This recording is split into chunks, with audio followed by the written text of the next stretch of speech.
The dress had cost 3 winters of saving. Rose knew this because she had helped her mother hide every copper coin inside a small clay jar tucked beneath the loose floorboard near the hearth. Coin by coin, season by season, for years. And when her mother died, she kept saving. Not because she knew exactly what for, but because there was something in the act of keeping that felt like keeping the woman alive inside her. Now the dress was on her body, and Rose finally understood what it had been for. It was simple, compared to the gowns worn by the other women filling the great hall of Dravethpac. Undyed linen in a washed gray blue, with hand-stitching along the neckline. Small, slightly crooked wildflowers embroidered in cream thread, the work of hands that no longer saw very well when they sewed it. But it was the most beautiful thing Rose had ever worn. And that night, to her, that was enough. The great hall smelled of aged timber, of resin burning in the iron sconces bolted to the dark stone walls, of warm spiced wine being poured into cups along the long banquet tables that ran the length of the room. Pack banners hung from the ceiling beams. The Raven of Draveth, the Stag of Holt, the Coiled Serpent of Venner. The smaller packs pressed along the edges, their members drinking quietly while they watched the representatives of the greater houses move through the hall with the effortless arrogance of those who had never needed to justify their presence to anyone. Rose was from Cinderfen, a pack so small that their banner, a willow branch on ochre linen, had been hung in the corner nearest the entrance, half hidden behind a stone column. No one from Cinderfen had received a formal invitation to a recognition banquet in 2 full cycles. This time, their presence had a specific reason. Edric Draveth had asked her to come. Rose would not have called it a promise, technically. He had not knelt before her, had not pressed his fingers to the back of her neck in the form of the old bonding gesture. But he had said the words, "Come to the banquet. I will claim you in front of everyone." He had said it 3 weeks ago, on the bank of the river that divided Cinderfen and Draveth territory, while the sun dropped behind the tree line, and the 2 of them stood side by side watching the water move. There had been something in that moment that felt real, that felt solid enough to build a hope on. She built one.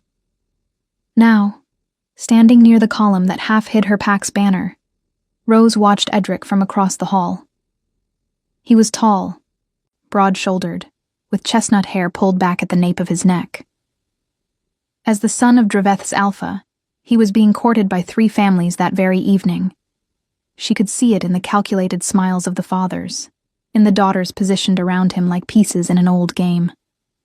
Edric smiled back at all of them. He sipped his wine with the ease of a man who knew the world would not end before he made his choice. "He hasn't even looked over here yet," murmured Senna, standing at Rose's side. Senna was from Cinderfen too. She had grown up on the same dirt road, had slept in the same cottage during the winter the roof caved in, had cried at the same funeral when Rose's mother was buried beneath the oak at the edge of the village cemetery. She was the only person in that hall who knew Rose in truth. Not the dress, not the hope, but the clay jar under the floorboard and the coins counted 1 by 1. "He'll look," said Rose, more to herself than to her friend. "Rose." "Senna."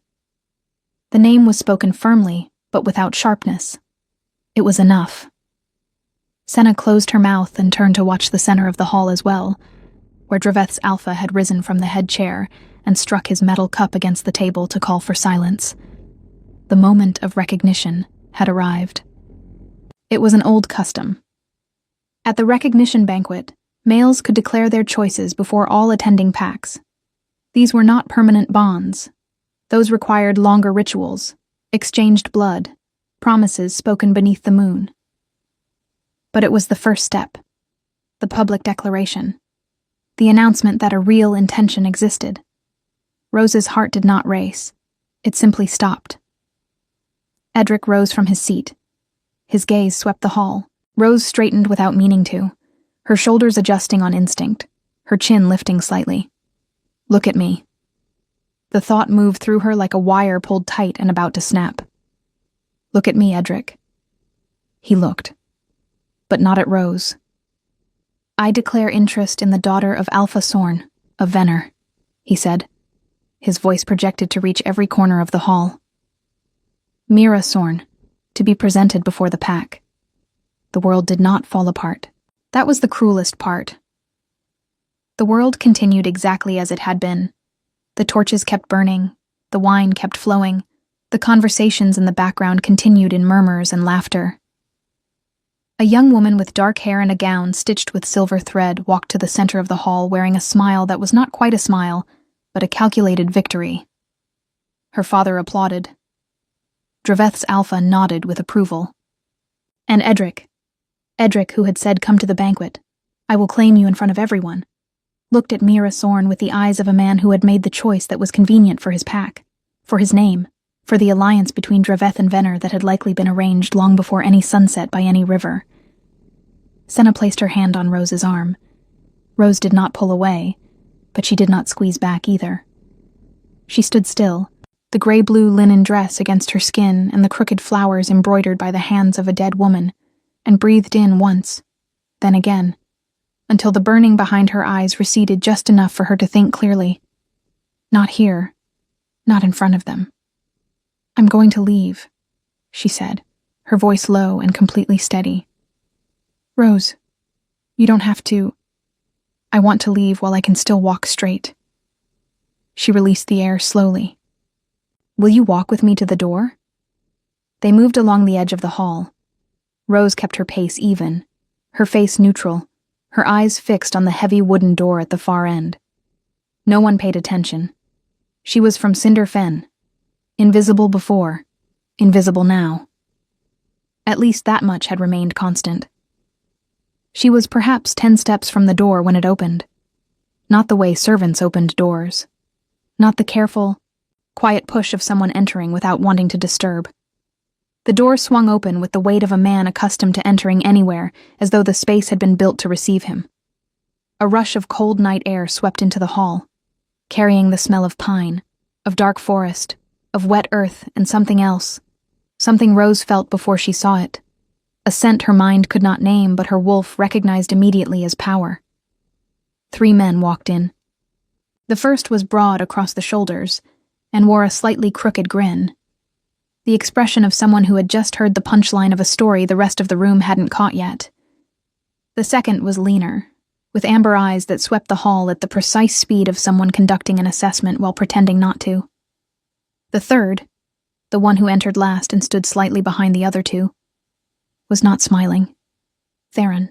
Rose did not know his name yet, but she knew immediately what he was, the way an animal knows when it stands before something larger than anything it has encountered before. Black hair braided and drawn back, eyes a shade that seemed to shift with the torchlight. Deep blue one moment, storm gray the next. Dark leather across his chest, crossed straps buckled at the center. A black, fur-lined cape still shifting from the momentum of his entrance. His wrists were wrapped in leather bracers riveted with dark metal. But it was not the armor that carried weight. It was the silence he brought with him. When Theron entered the hall, the conversations did not stop. But they hesitated. One beat of collective instinct, the kind wolves felt even when they wished to ignore it. The involuntary recognition of a hierarchy that did not need to be announced aloud, because it was written in something older than any word. Draveth's Alpha was on his feet so quickly he nearly knocked over his cup. Rose had stopped walking. She had not planned to stop. Her feet simply refused the next instruction. She stood there, 3 steps from the exit, with Senna at her side and the linen dress against her skin, while the most powerful man to have entered that hall, and quite possibly any hall she would ever stand in, looked forward with an expression that was entirely unreadable. Then his eyes dropped, and landed on Rose. It was not a long look.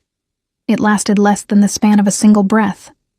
But it was complete, the way wolves scent without appearing to scent, taking in information in layers that the human eye cannot register, but the wolf inside always does.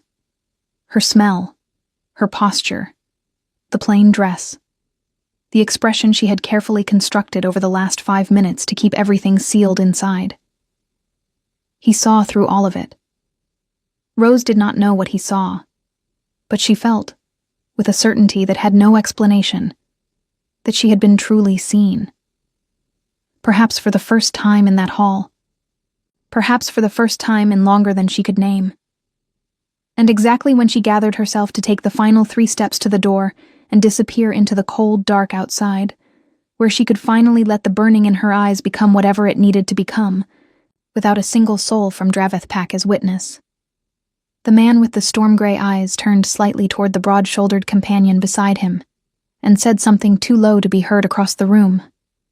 The companion looked at Rose, and smiled. The companion's name, Rose would learn later, was Calder.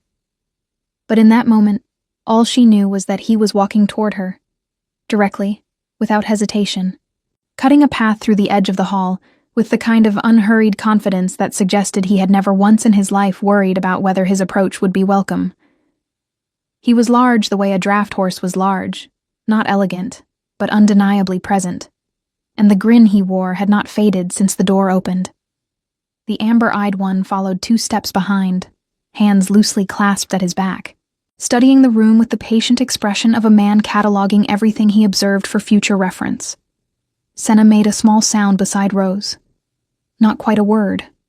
More the sound a person makes when they realize the ground has shifted beneath them, and their body registers it before their mind does. Rose did not make any sound at all. She stayed very still. "You were leaving," said Calder, stopping in front of her. Not a question. An observation offered with the slight lift at the end that made it feel almost like an invitation to explain herself. "I was," Rose said. "Pity." He tilted his head, and something in his eyes shifted from amusement to something more genuine, though not less unsettling. "The hall smells better on this side." The amber-eyed man stopped beside him and gave Calder a look of mild, practiced patience. "What he means," he said to Rose, his voice quieter and more deliberate, "is that you caught our attention. He simply lacks the vocabulary to say so without sounding like he's appraising livestock."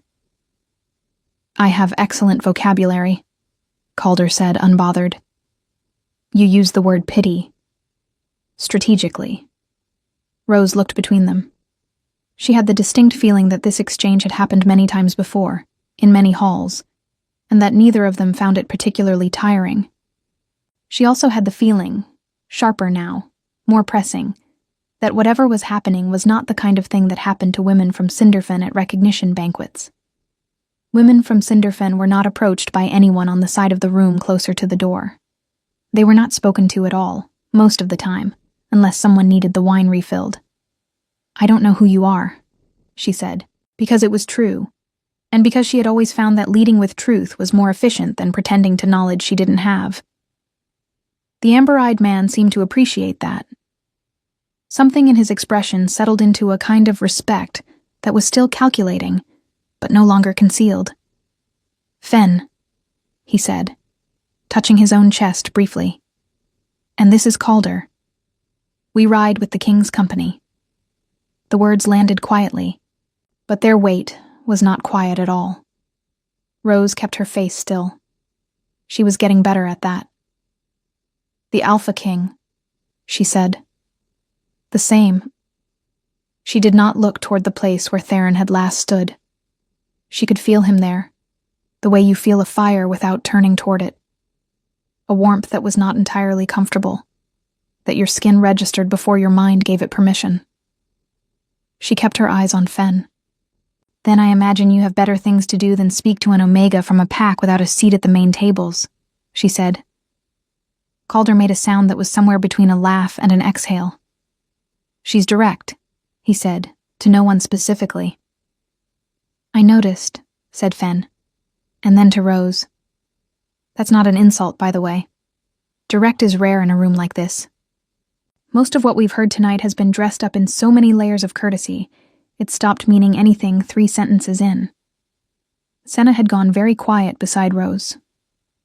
The kind of quiet that meant she was watching everything with the intensity of someone memorizing details to recount later, which was a Senna quality Rose had known since childhood, and found, right now, oddly grounding. Rose became aware, in her peripheral vision, of a change in the hall's current. It was subtle, the way water changes direction around a stone. Heads turning by degrees, whispered exchanges. The recognition banquet had continued its formal progression, but there was a secondary conversation happening in the room now, conducted in glances and tilted heads, and the particular tension that fills a space when something unexpected has disrupted the expected order of things. Edric was looking at her. She felt that too, though she did not turn to confirm it.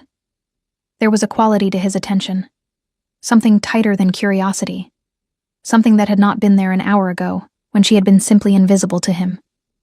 She recognized it not because she had felt it directed at her before, but because she had read it on other faces in other moments. It was the specific discomfort of a man who had undervalued something and was only now, watching someone else show interest in it, beginning to calculate what that undervaluation had cost him. Too late, she thought. And the thought carried no satisfaction, only a tired sort of clarity. "Why are you still here?" said a voice behind her. Not Calder. Not Fen. Rose turned. Theron stood perhaps 4 feet away.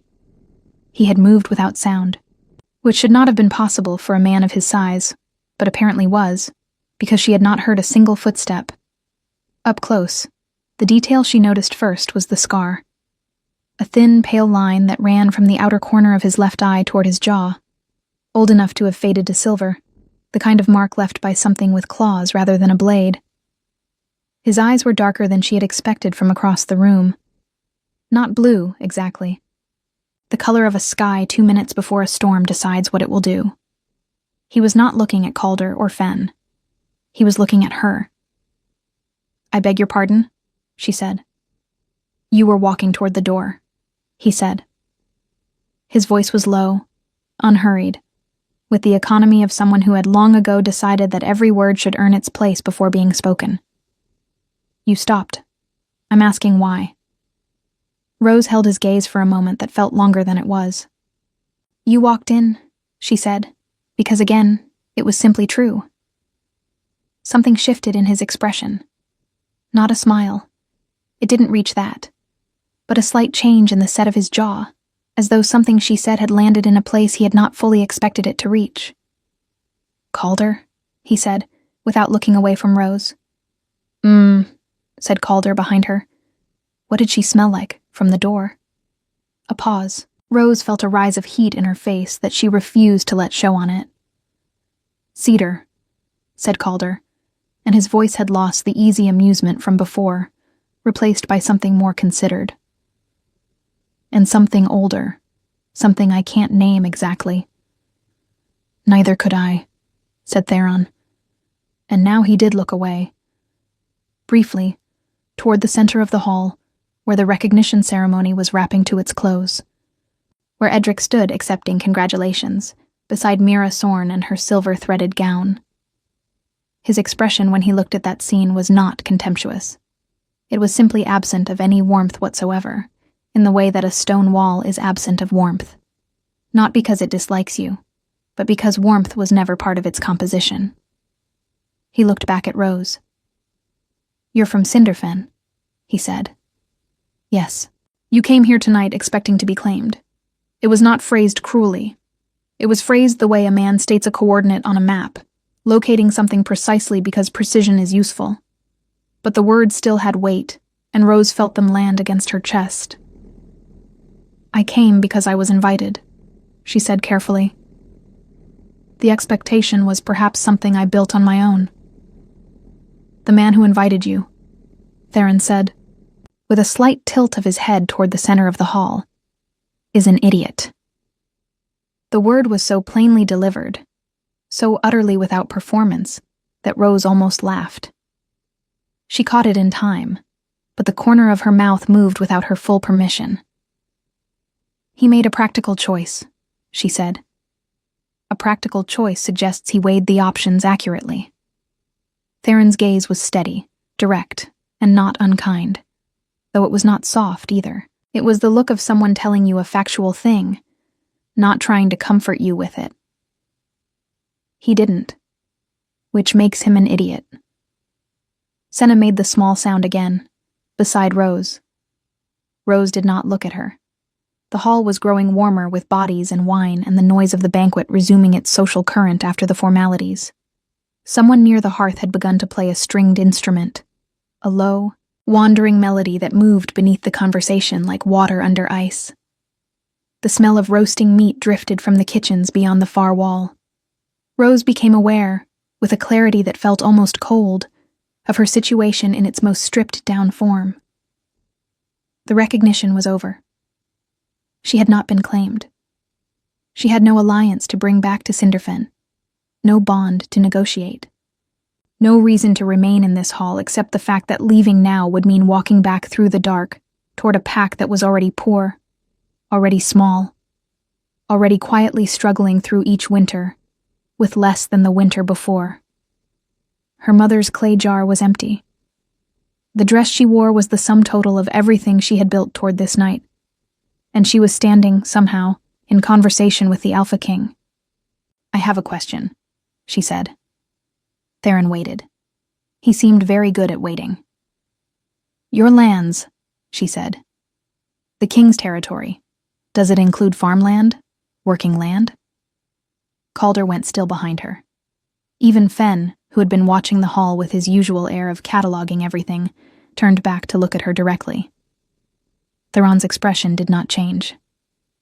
But something behind his eyes did. A deepening of attention, like a flame given more air. "It does," he said. Rose folded her hands in front of her, a gesture her mother had taught her for moments when you needed to look composed, even when your pulse was doing something irregular. "If you let me stay," she said, and her voice was entirely level. "I'll work on your farm. I know crops. I know soil and season and how to read weather by the way the clouds move in the morning. I'm not asking for charity.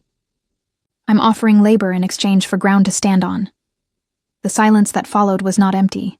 It was full of Calder's suppressed reaction, of Fen's careful attention, of the noise of the hall continuing around them as though this conversation were not happening at all. Theron looked at her for a long moment. "You're about to tell me no," she said, reading something in the stillness of his face. "Was I?" he said. And that was not an answer, but it was something else, something she filed away carefully, like a coin dropped into a jar beneath a floorboard, small and certain and worth keeping. Theron was quiet for long enough that the stringed instrument near the hearth completed a full phrase and began another. Then he said, "What do you know about the northern soil?" Rose blinked once. Of all the responses she had prepared herself to receive, a polite dismissal, a confused silence, even laughter, that was not among them. "It's dense," she said, adjusting quickly. "Harder to break in spring. Holds moisture longer, which means root vegetables do better than grain in wetter years. You have to read the season earlier, because the thaw comes later and leaves less margin." Calder turned to Fen. The look between them was brief and wordless, and communicated something Rose could not fully translate, though it had the texture of two people confirming something they had privately suspected. "My head groundskeeper has been trying to solve a drainage problem on the eastern field for 2 seasons, Theron said. His voice gave nothing away. He might have been discussing the weather, or the price of timber, or absolutely nothing at all. "He's a good man, not a flexible thinker. Drainage problems in dense northern soil are usually about compaction," Rose said. "You don't solve them by digging deeper. You solve them by changing what grows along the edge. Deep-rooted plants break the layer underneath. It takes 1 full season of patience before you see results." Another silence. Shorter this time. "You've done this," he said. "My pack's land was not generous," she said. "We learned to make it work, or we didn't eat. I learned to make it work." For the first time, something crossed Theron's face that was not quite neutral. A shift too controlled to be called an expression, but present nonetheless, like light moving behind a shutter. He looked at her the way she imagined he looked at maps, not admiring them exactly, but reading them with the full weight of his attention, and filing what he found in a place he would not forget. "You can stay," he said, simply, finally, the way someone closes a ledger after making an entry, not with flourish, but with the finality of a decision made and recorded. Rose released a breath she had not entirely been aware of holding. As a member of the working household, he continued. And there was something deliberate in how he held her gaze while saying it, something that suggested the words were a formality being observed, not a boundary being drawn. You'll have quarters, meals, and fair compensation for your labor. In return, I'd like you to speak with Aldrich, my groundskeeper, before the first frost. I can do that, she said. Good. He looked briefly toward Calder. Find her and her companion suitable lodging in the East Wing when we return. Then back to Rose, as if completing an ordinary logistical exchange. We leave at first light. He turned and walked back toward the center of the hall, with the same unhurried authority he had arrived with, and the room parted around him without anyone appearing to consciously decide to move. Rose stood very still for a moment. Then Senna grabbed her arm with both hands and leaned in close to her ear. Rose, she whispered, with the compressed intensity of someone screaming in a library. Do you understand what just happened? I think so, Rose said quietly. The Alpha King just said yes. I was there, Senna. You asked the Alpha King if you could work on his farm, and he said yes. I'm aware. Like it was nothing, like you just asked him to pass the bread. I find it's easier to ask for things when you ask for them plainly. Senna stared at her for a moment, with the expression of someone who had known a person their entire life and was only now understanding that they had consistently underestimated them. Then she laughed, a short, private sound, and squeezed Rose's arm. Your mother would have said something insufferable right now about how she always knew. Rose smiled. It was small, and it was real, and it was the first completely real thing she had felt since walking into that hall. She was still holding that small warmth when she heard footsteps behind her. Measured, familiar. Rose. She turned. Edric stood 2 feet away. Without the distance of the hall between them, and without the buoyancy of his earlier performance, he looked younger than she remembered him being. His jaw was set with the particular tension of someone who has prepared a speech and is now uncertain it will land the way he intended. Edric, she said. Her voice was even. She was grateful for that. I owe you an explanation, he said. You don't, actually. He blinked. I made you a promise. You made a suggestion, she said. At a riverbank. To a woman you thought had no other prospects. She kept her tone measured without cruelty, but without softness either. I don't think you made it with bad intentions. I think you made it without thinking carefully about what it would mean if you kept it, and what it would mean if you didn't. Something moved across his face, the beginning of an argument that he seemed to think better of. The alliance with Venner, he started, is important to your pack. She nodded. I understand that. Truly. She paused. But I came here tonight in a dress my mother started saving for before she died, because a man told me to come and implied he would stand beside me in front of everyone. And he didn't. She held his gaze steadily. I'm not asking you to feel guilty forever about that, Edric. I'm asking you to understand the size of it before you decide an explanation is what the moment needs. The silence between them was different from the silences with Theron. That one had been full of something moving. This one was the sound of something settling, like a door that has been open too long finally finding its frame. Edric looked at her for a moment in which Rose thought she saw something genuine, not love, and not regret exactly, but the specific sorrow of a person who has recognized too late what they were actually looking at when they thought they were looking at something ordinary. You're leaving with the king's company, he said. It was not quite a question. At first light, she said. He nodded, slowly.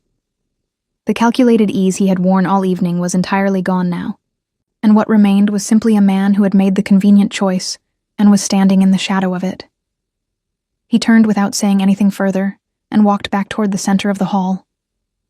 Senna watched him go. She said. Don't, said Rose. I wasn't going to say anything. You were going to say something. I was going to say that he'll spend the next 10 years thinking about tonight. That's not useful to either of us. It's a little useful to me, Senna said, and Rose gave her a look that made her press her lips together over a smile.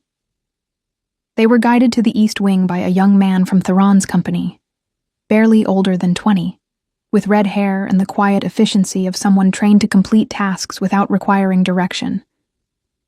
He introduced himself as Pell and said nothing beyond what was necessary, which Rose appreciated. He showed them 2 small adjoining rooms, plain but clean, with actual mattresses stuffed with dried grass and wool blankets folded at the foot of each bed. There was a water basin on the table and a narrow window that looked out toward the forest. Rose sat on the edge of the bed and listened to the distant sounds of the banquet still winding through the hall below. Music, voices, the occasional burst of laughter that echoed up through the stone floors. She had arrived in that hall tonight with a hope shaped like a specific thing, and that thing was gone. But she was not going back to Cinderfen empty. She was going somewhere she had never been, offered by a man who had given her more honest attention in 5 minutes than she had received from anyone in that hall all evening. She did not know what to make of Theron yet. He was not what she had expected a king to be. She had imagined something louder, more performative, more conscious of its own legend. What she had found instead was a man who used silence the way other men used armor, and who asked questions with the precision of someone who already suspected the answer and was simply verifying it. She lay back and stared at the ceiling of the stone room. Cedar, Calder had said, and something older. Something I can't name exactly. She did not know what that meant. She had never thought much about her own scent. It was not something Omegas from small packs tended to analyze. You smelled like your pack, like your land, like the work you did and the season you were in. That was all. But she thought about the way Theron had gone still for just a fraction of a second when he'd asked the question, and the way Calder had answered it, not with dismissal, but with something that sounded, if she was reading it correctly, like genuine puzzlement. She filed it away, like a coin in a jar. She was almost asleep when she heard footsteps in the corridor outside, unhurried, deliberate, pausing briefly in front of her door, then continuing past. She recognized the quality of them immediately. Not from sound alone, but from the same instinct that had known to stop moving when the door to the great hall had swung open. She did not know why Theron had paused outside her door. She did not know what he had been thinking in that moment, or whether it meant anything at all. But she lay there in the plain room with the wool blanket pulled to her chin and the sounds of the banquet fading below, and she felt, for the first time in a very long time, that she was exactly where she was supposed to be, even though she could not yet explain why. They left at first light, as promised. The morning was gray and cold, the kind of cold that lives in the bones of autumn and refuses to be reasoned with. Rose stood in the courtyard of the Draveth stronghold with Senna beside her and a small bundle of belongings at her feet. A change of clothes, a comb, the clay jar that was now empty, but that she had wrapped in cloth and carried anyway, the way you carry certain things not for their use but for what they mean. The horses were being readied by Theron's men, breath fogging in the dawn air, hooves loud against the stone. Calder appeared at her side with a cup of something hot and pressed it into her hands without a word. She looked at him. "You look like someone who needs something warm before a long ride," he said. "I'm perceptive that way." "Thank you," she said, and meant it simply. He nodded and moved off to bother Fen about something, and Rose drank the tea. It was bitter and herbed, with a faint taste of pine resin, and watched the company assemble with the practiced efficiency of people who had done this many times.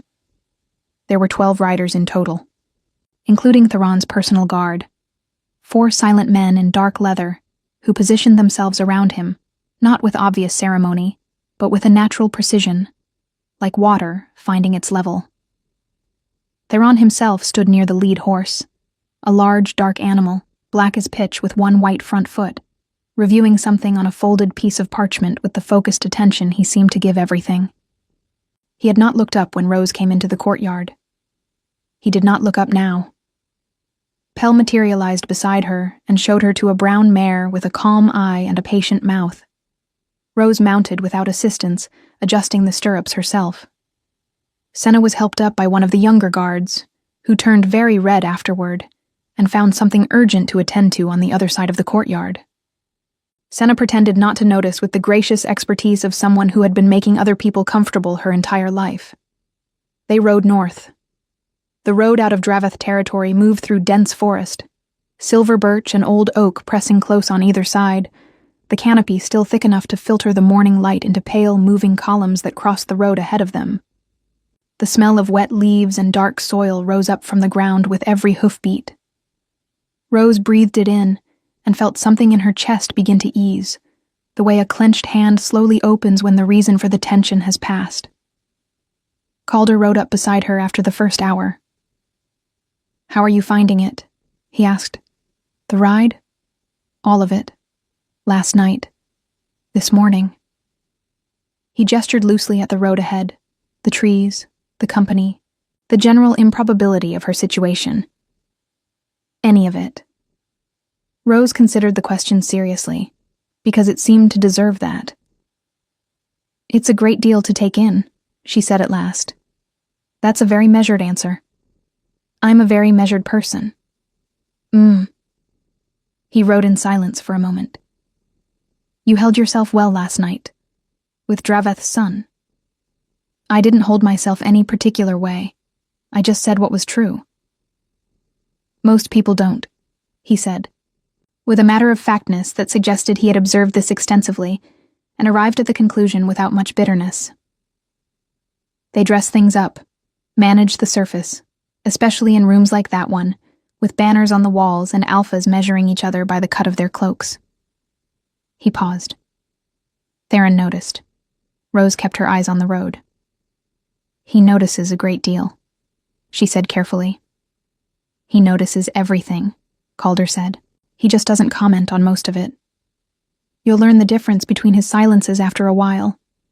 Some of them mean nothing. Some of them mean he's already made a decision and is waiting to see if you'll reach the same conclusion on your own." "Which kind was last night?" she asked. Calder smiled, looking ahead. "The second kind," he said, and then nudged his horse forward before she could follow up. They arrived at the king's territory as the sun was beginning its descent, the light turning the color of cooling embers. The road widened as the forest thinned, giving way to open land. Broad fields in the last stages of the harvest season, pale and golden and streaked with shadow. Stone walls ran along the edges of the fields. Old walls, built by hands long before the current generation, repaired in sections with newer stone that hadn't yet weathered to match. Beyond the fields rose the stronghold. It was not a castle in the ceremonial sense. There were no decorative towers, no banners hung purely for display. It was a structure built entirely for purpose, wide, low, deep-rooted in the hillside, with thick stone walls the color of charcoal and narrow windows fitted with iron. Torches were already burning in the brackets along the outer wall, and the smell of wood smoke drifted down from the chimneys in the main building, carrying with it the faint traces of pine, cooked grain, and the particular animal warmth of a working pack in its home territory.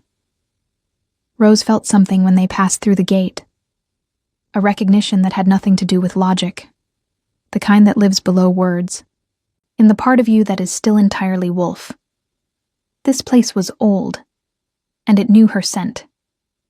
She did not say that to anyone. She filed it away in the jar, with the other things she was collecting.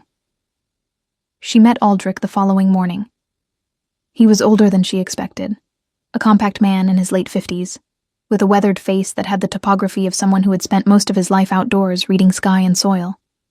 He received her with the specific wariness of a craftsman being told that an outsider has been sent to look at his work, and walked her out to the eastern field without much ceremony, clearly expecting to be politely unimpressed. Rose walked the edge of the field. She crouched down twice, pushing her fingers into the dark earth, holding it, pressing it, tilting it in the morning light to look at its texture. She walked the line where the field sloped slightly downward, and stood for a moment, looking at the tree line 100 yards east, identifying the species, calculating the root behavior beneath the surface. "Your water table is too high along this edge," she said. "The field slopes toward the tree line and there's no drainage point. Every heavy rain sends water this direction and it has nowhere to go." She pointed to the section near the far stone wall where the grass grew patchy and thin. "That's not poor soil. That's saturated soil. It's been drowning the roots every wet season and then baking in the dry months. Nothing's going to grow consistently there until you redirect the water." Aldrich looked at the section she pointed to, then at her, then back at the section. "I've been planting ridge grain there to try to absorb the moisture," he said. "Ridge grain doesn't have deep enough roots to break the compacted layer below," she said. "You need something with a taproot. Nettled broom or deep fennel along the outer edge, planted in a line. One season of that and the layer breaks enough for the water to pass through. After that, you can plant what you like along this section." There was a long pause. "Where are you from?" Aldrich asked. Not rudely. The way someone asks a question when the answer has become genuinely important. "Kinderfen," she said. He looked at the field again, then turned back to her with the expression of a man who has just significantly revised his estimate of something. "Poor land." "Very," she agreed. "Which is how I learned." Something shifted in Aldrich's face. The wariness didn't vanish. It was replaced by something more complex, a respect that was still being formed, still finding its edges. "I'll get you the planting records from the last 4 seasons," he said, "if you're willing to look at them." "That's why I'm here," she said. She was walking back toward the main building when she became aware that she had been observed. Not by Aldrich. She had known he was watching throughout. But by someone standing near the stone wall at the field's northern edge, arms crossed, slightly apart from the 2 guards posted nearby. Theron had not announced himself. He was simply there, in the way he seemed to be in many places, present before you had registered the presence, watching before you had thought to wonder if you were being watched. Rose stopped walking. For a moment, they regarded each other across 30 feet of field, with the autumn light between them, and the smell of turned earth rising from the ground. "You spoke to him plainly," Theron said. His voice carried in the cold morning air without effort. "It seemed more efficient than working around it," she said. He held her gaze for a moment. "Aldrich has worked this land for 30 years, he said. 3 separate specialists came to look at the eastern field.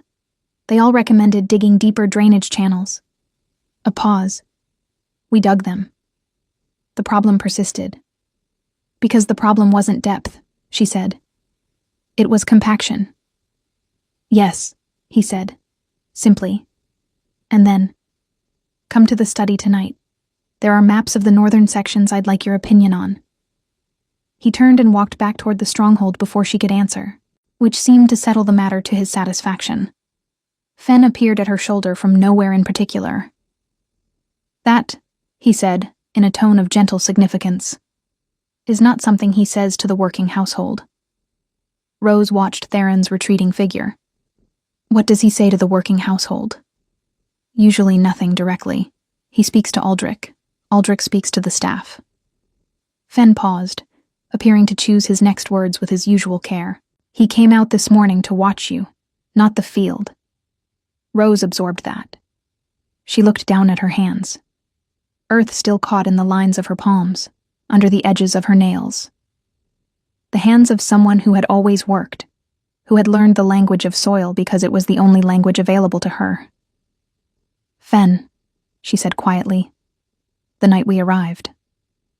Calder said my scent was cedar and something older. Something he couldn't name." "Yes," said Fen. "What does that mean?" Fen was quiet for a moment. The kind of quiet that wasn't evasion but preparation. "There's a bloodline," he said at last, slowly, "that most packs stopped tracking 3 generations back, because there were no confirmed descendants. An old line. Pre-crest, before the pack borders were drawn the way they are now." He paused. "They were called the Ashborn." He looked at her with amber eyes that held something careful and significant. Their omegas carried a scent that other wolves described as cedar and iron and old stone, something that didn't match any living pack. The word went through her like cold water. "I'm from Cinderfen," she said. "My mother was from a farming family." "I know," said Fen, "which is what makes it interesting." He left her there with the earth on her hands, and the sky turning silver overhead, and a feeling in her chest like a door she had never known existed had just been found in a wall she thought she understood completely. The study smelled of old parchment and pine resin, and the particular dry warmth of a room where candles had been burning for many hours. Rose stood at the edge of the wide table where the maps were spread. Hand-drawn on heavy vellum, edges worn soft with handling, annotated in several different inks suggesting many hands across many years. The northern sections of the king's territory were marked with elevation lines and soil notations and small symbols she didn't immediately recognize, a private cartographic language developed by someone who had been mapping this land long enough to need shorthand. Theron stood on the other side of the table. He had removed the fur-lined cape and the crossed chest straps. He wore only the dark leather vest now, and the candlelight moved across the bracer on his left wrist, and the silver scar along his jaw, and the quiet steadiness of his face, as he pointed to a section of the map near the northern tree line. "This section floods in spring," he said. "Every year without fail. We've lost 3 harvests in the last decade."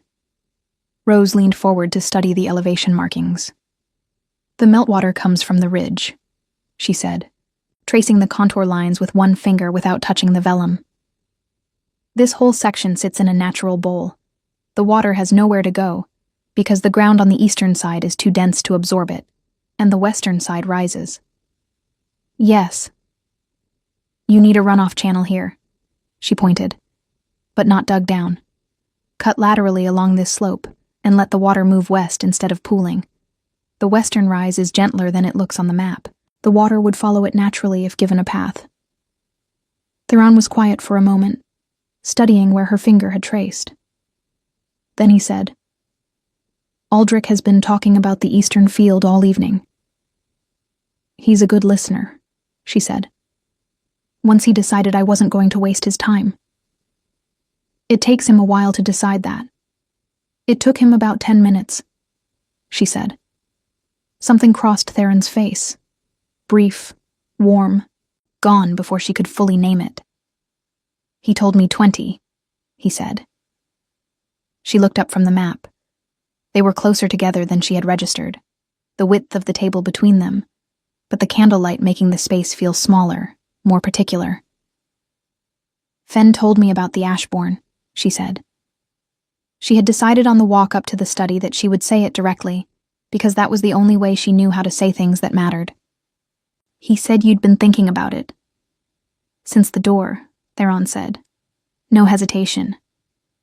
"You smelled it when I was walking toward the exit." "Yes." "And you thought—" "I thought it wasn't possible," he said. "And then I thought that the things I've been most wrong about in my life were the things I was certain weren't possible." He held her gaze with the directness she was beginning to understand was simply how he was. Not aggressive, not performative, but fully present in a way that most people never managed. "My grandfather kept records. His grandfather before him. The Ashbourne line was documented through 6 generations, and then the trail ended. There were no confirmed descendants. Most packs stopped looking." "I'm from Cinderfen," she said again. "The way you repeat the thing you know to be true when everything around it has become uncertain." "Your mother," he said, and something in his voice shifted, became more careful. "Do you know where she was from originally?" Rose thought of the clay jar, the floorboard. A woman who saved coins for years without saying exactly what they were for. A woman who embroidered wildflowers on a gray-blue dress with hands that no longer saw very well, and never explained how she knew the stitches for those particular flowers, the ones that didn't grow anywhere near Cinderfen. "She never said," Rose answered quietly. "She came to Cinderfen before I was born. She didn't talk about what came before." Theron crossed to the bookshelf along the eastern wall, floor to ceiling, packed with volumes in varying states of age, and withdrew a book from the third shelf. He placed it open on the table beside the maps. The page showed a hand-painted illustration. A woman in a plain dress, fair-haired, with a single wildflower pressed flat beside the painted image. Beneath it, written in faded ink, was a name Rose did not recognize. But the flower was a field violet, small and slightly asymmetrical, exactly like the ones embroidered along her neckline. Rose sat down slowly in the chair beside the table. She was not prone to dramatic reactions. She had learned young that most things in life were better met with steadiness than with feeling. But her hands were not entirely steady when she reached out and touched the edge of the page. The Ashbourne women were known for two things, Theron said, his voice even, giving her room. Their knowledge of land and growing things, and their scent, which was identifiable across distance, and which other wolves found. He paused slightly, difficult to ignore. Cedar, she said, and something older. He sat across from her. It's not a weakness in the bloodline. It's a mark. The old texts say the Ashbourne were the first Omegas to be formally recognized as pack leaders in their own right, before the hierarchy settled into what it is now. They led through knowledge, not dominance. Their packs were the most stable on record. Rose looked at the painted woman. The plain dress. The pressed flower. She thought about her mother saving coins without explaining why. Coming from somewhere unnamed. Teaching Rose to read soil and sky and season as though it were as natural as breathing, as though the knowledge were inherited rather than learned. You'll need this, her mother had said once, when Rose was young and complaining about another afternoon crouched in the field learning to test moisture depth with her fingers. Not because the land will always be yours, but because knowing the land means you're never entirely without ground to stand on. Rose had thought it was the practical wisdom of a poor woman in a poor pack. Now she thought it might have been something else entirely. What does this mean? She said. For where I am. For what you... She stopped. Started again. You didn't bring me here because of the farm. I brought you here because of the farm, he said. And because I have not smelled a scent like yours since I read about it in that book when I was 15 years old, and thought it was a story about something that no longer existed. He was quiet for a moment. Both things are true at the same time. Rose looked at him across the table. In the candlelight, with the maps spread between them and the old book open beside her hand, he looked less like a king than like a man who had been carrying something careful for a long time, and had grown very good at carrying it without showing the weight. You paused outside my door, she said. The night at Draveth. Yes. Why? He was quiet long enough that the candle nearest her guttered in a draft and steadied again. Because I had already made a decision, he said, and I was giving myself one last opportunity to reconsider it. Did you reconsider it?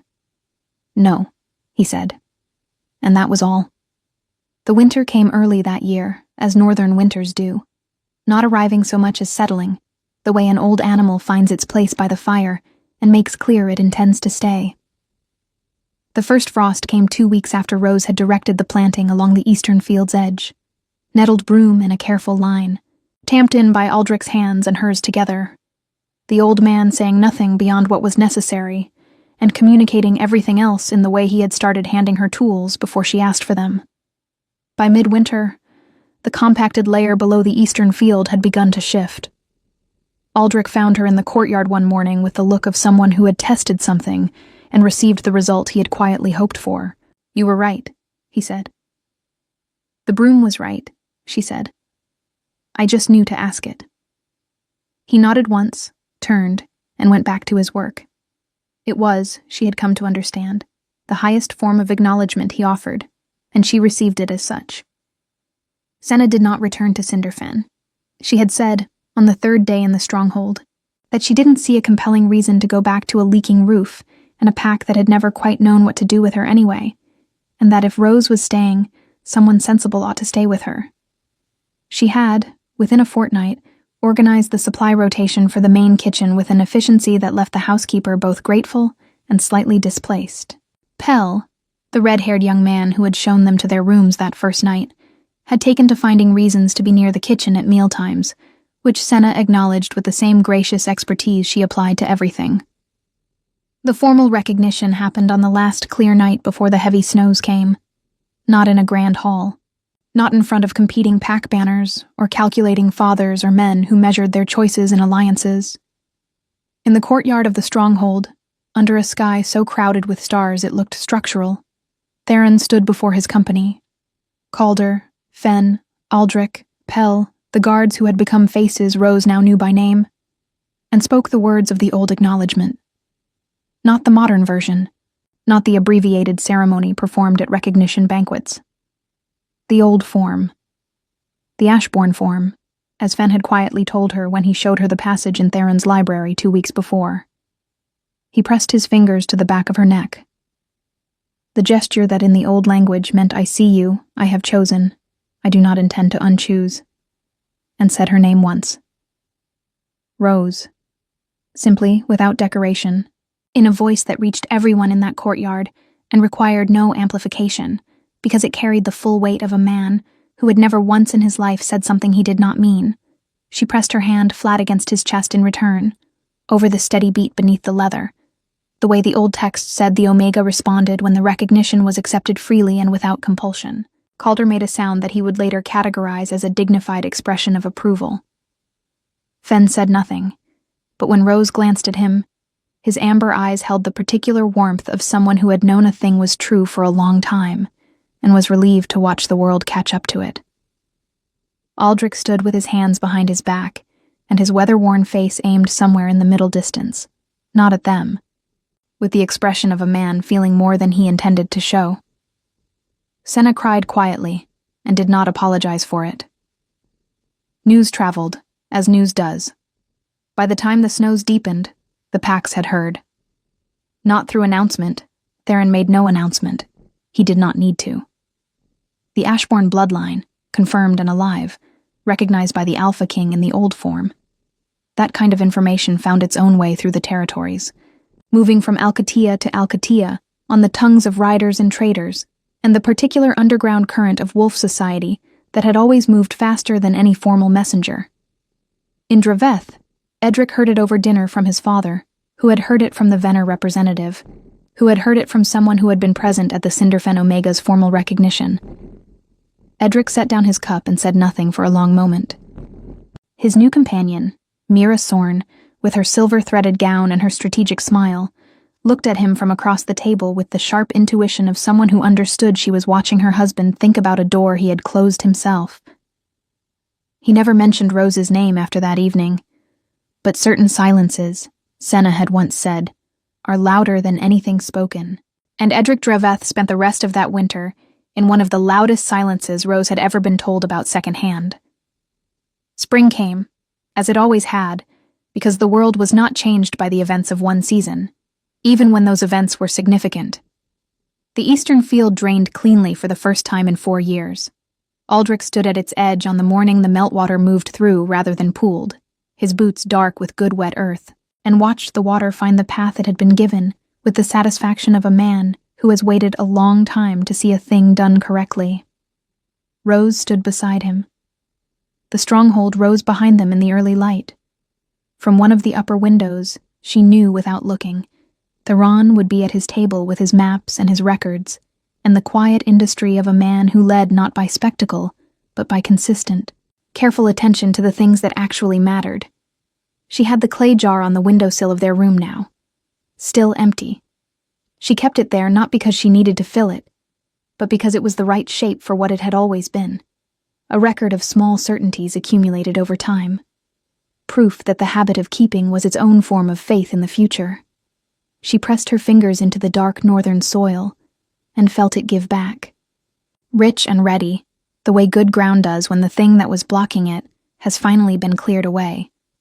This, she thought, was what her mother had meant. Not just knowing the land, never being without ground to stand on. She stood up, brushed the earth from her hands, and went home.